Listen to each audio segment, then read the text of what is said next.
When Hurricane Michael hit Florida, Tyndall Air Force Base near Panama City was in the direct line of fire. The base was home to several dozen of our top military jets, the F-22 stealth fighters. Lisa Fletcher recently spoke to national security strategist Rebecca Grant and found out 17 of those planes were hit hard by the storm. What is your understanding as to why all of the F-22s were not flown out of Tyndall before Hurricane Michael hit? The F-22s at Tyndall were suffering from a shortage of spare parts.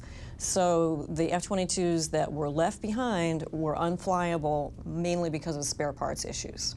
This was an underfunded program. If you have an auto repair shop and you lay off half the people and you don't buy parts, you can't fix cars. This is what happened with the F-22. The Air Force had to cut maintenance personnel a few years ago, and the long sequester defense budgets have meant that we haven't bought enough parts for the F-22 replacement parts.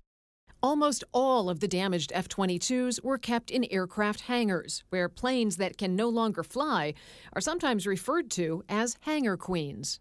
It can refer to any aircraft that a squadron has decided has so many parts missing that they'll go ahead and take another part off that to fix an airplane that's more flyable. You do that 5 or 6 times and you have a hangar queen, which means that it's likely to just be in that hangar for a long time. The sad thing is to see that happen to a rare asset like the F-22, where it really is just a matter of funding more spare parts for the aircraft.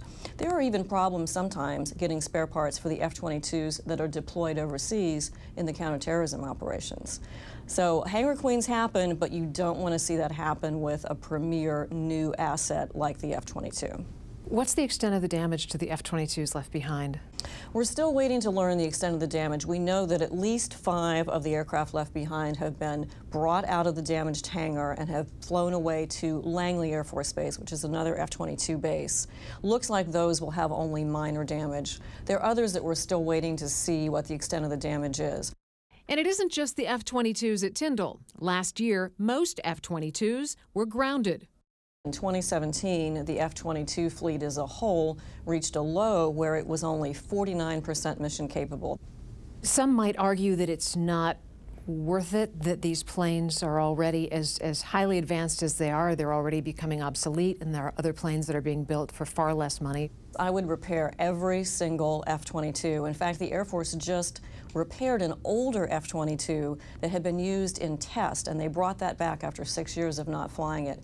The F-22 is still the world's #1 fighter. The Chinese and Russians have nothing like it, so the Air Force needs to fix every single F-22.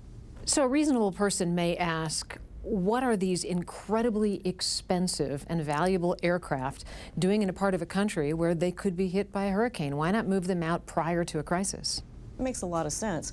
What no one realized was how deep the readiness hole is in this case and how long it's taking the Air Force and the Navy to recover from the readiness underfunding. The Air Force estimates fixing all those planes could cost up to $1 billion tax dollars.